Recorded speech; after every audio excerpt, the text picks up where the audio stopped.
Negative thoughts and emotions, we all have them, but what are they for?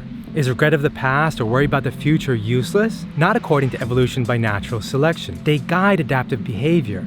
They're supposed to warn us when there's an actual threat to our survival. We're programmed to react with negative thoughts and emotions to things that may harm us. So it's very natural. But in modern society, where these perceived threats aren't as real anymore, have we outgrown our programming? What are our negative emotions really for?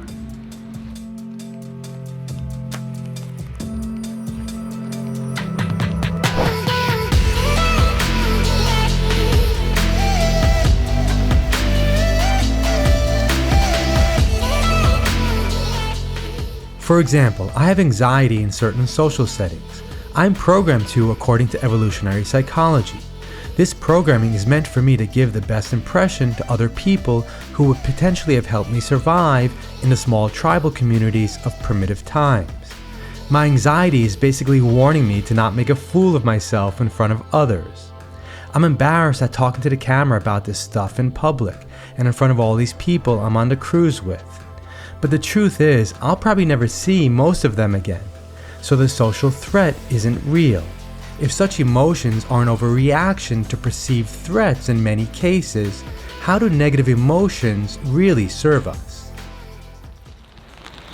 Abraham Hicks teaches that they serve as contrast. Speaking of contrast, we've now got some rain, but that makes me even more determined to still get some beautiful shots. When we have a negative reaction to what we don't want, we know more clearly what we do want. And with the law of attraction teachings, this clarity of wanted sets into motion all the cooperative components that can bring us what we want. It attracts people, circumstances, and events into our lives that match what we want.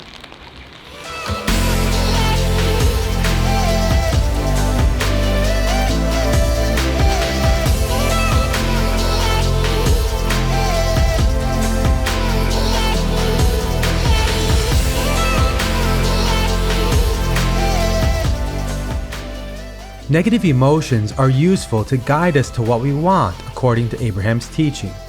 And in Eastern religions, suffering is seen as a means to enlightenment, to God realization or self-realization. These spiritual traditions teach that there wouldn't be any bliss without suffering, liberation without bondage, good without bad. As long as we live in a dualistic relative reality, both sides have to coexist. And maybe the best we can do is to make sure they do coexist in as much balance and harmony as possible. Now, those traditions promote the idea of an unconditional peace and happiness. But even if that pure state were inherent to who we really are and possible to experience as individuals, actually achieving that permanent state of mind may be rare in any given lifetime. Aligning ourselves closer to our true nature may be the best we can do, still living in this relative world and experiencing negative emotions, but accepting them, not resisting them.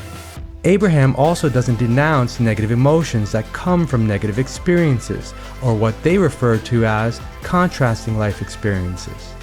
Negative emotions are indicators that we're not resonating with the greater part of who we really are.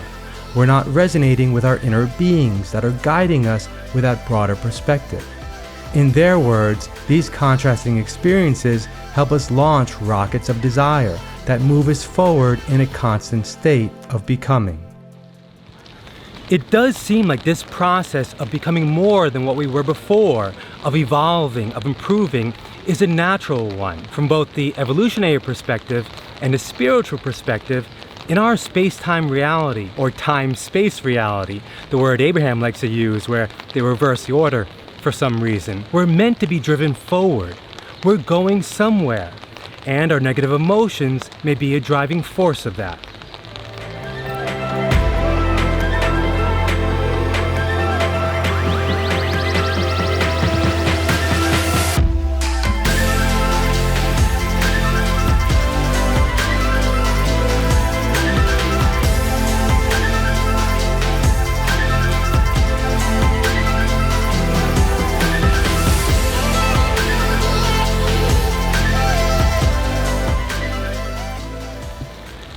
It is interesting that we do have more negative words for our emotions than positive words. Even on Abraham's emotional guidance scale, there are 15 negative steps and only 7 positive ones. Negative emotions spur us to action.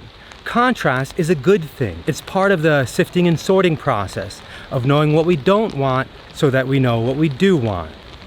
But the real question may be, what do we do with those negative emotions? We just heard Abraham in the last few sessions talk a lot about how compensating for negative feelings and expectations with actions doesn't work. Instead, it should be the other way around, of getting to the feeling place first. Or as I'd say, it's an inside job. Like and comment if this resonated with you, and subscribe below to follow me on my journey. See you next time.